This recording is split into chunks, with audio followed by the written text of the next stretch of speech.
Hello everyone, in this video we will talk about sex determination, and in our syllabus the sex determination is related to the chromosomes. So we will be studying the sex determination that is determined by the chromosomes.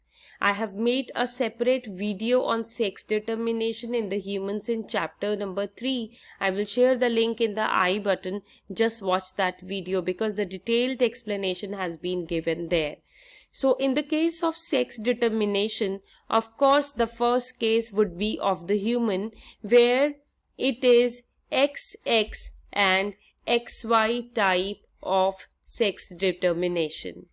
Here, what is important to understand is that females in the case of XXXY type of sex determination, they are XX, and such type of sex determination is seen in the human beings and it is also seen in the fruit fly. Fruit fly is a very important organism of the genetics and its scientific name is Drosophila melanogaster. We will be talking about this organism in sex-linked inheritance. So please remember the name, it is going to be important. The females are XX containing, whereas the males, they contain XY chromosome. If you talk about XX, both are same to each other. So we can use the term homo for them. And they are same in what? They are same in their morphology. Thus we can use a suffix morphic with the homo. That means females, they are homomorphic because they contain the same type of X chromosomes. Where males, they contain dissimilar type of sex chromosomes. That means hetero word can be used for them. And again we can use the word morphic. That means males in the case of human beings and fruit fly, they are heteromorphic, whereas the females, they are homomorphic. So we will plot a Punnett square and always male gametes are to be shown on the x-axis, female always on the y-axis. Male gametes are x and y, female gamete is x and x. That means what is the possibility here? These are the offsprings which we are going to get. That means this will be girl, boy, girl, boy.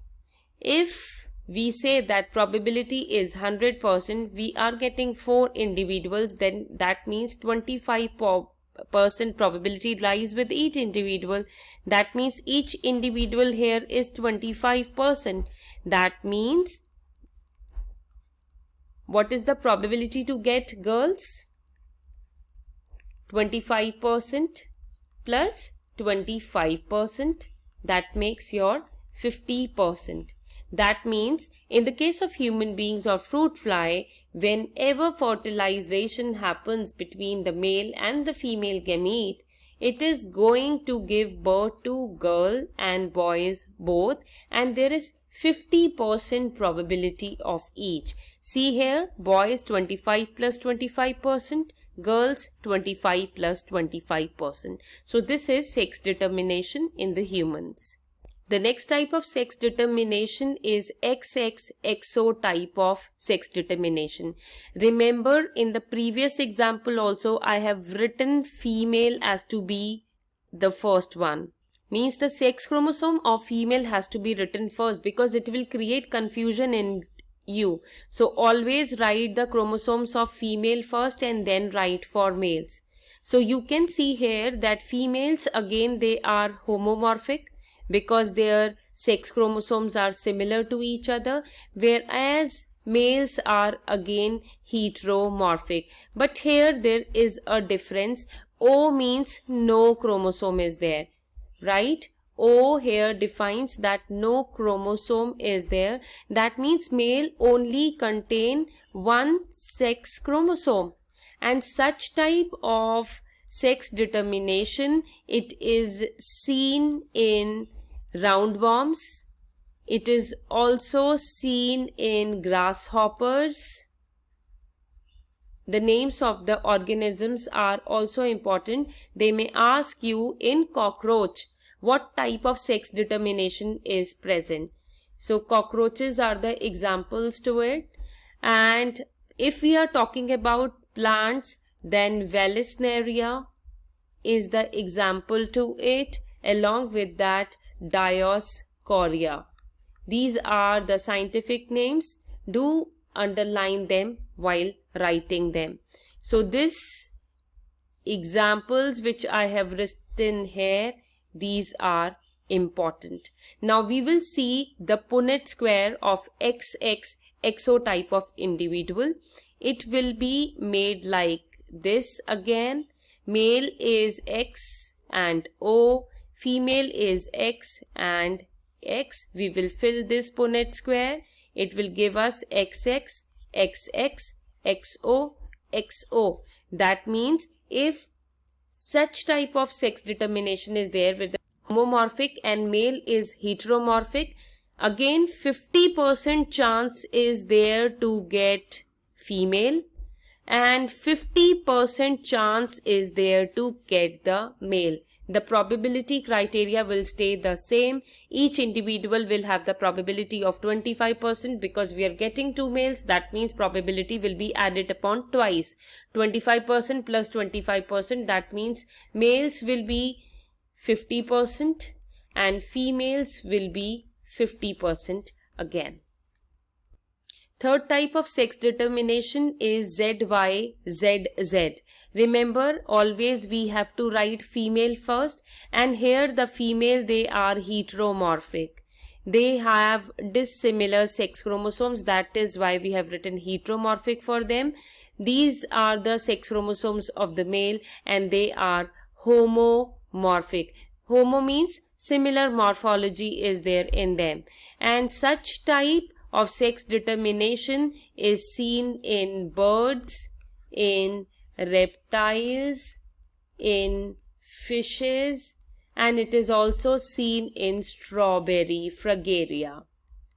These names are important. Please do learn them. Now, if we will make a Punnett square, then of course it will be like this. Z and Z male gametes, Z and W here. This will give rise to ZZ, ZW, ZZ and ZW. That means 4 individuals will be received. 2 will be males, 2 will be females. These are our males and these are the females, right? So 2 females are there. That means their probability is 50%. 2 males are there. That means their probability is again 50%. Next type of sex determination is seen in butterflies and it is also seen in few moths. Here female is again heteromorphic, but the word O is added. O means no sex chromosome is there. That means female, they only contain 1 sex chromosome and that is Z, whereas male contains both the sex chromosomes, both are similar to each other. That is why we will write the word homomorphic for them. So these are our males and heteromorphic, these are our females. We will plot the Punnett square again to find out the probability if they are going to fertilize. Here we will be writing Z, Z, Z and O. Z, Z, Z, O, Z, Z, Z, O. These are going to be our males and these are going to be our females. That means 2 males and 2 females will be there. Probability, if we talk about, we will have 50% males and 50% females. Now, the last type of sex determination is a special one which is present in the honeybees. So stay tuned because it is going to be very, very important. I will be making a separate video on it. Stay tuned for it. Wishing you a happy learning. Stay blessed.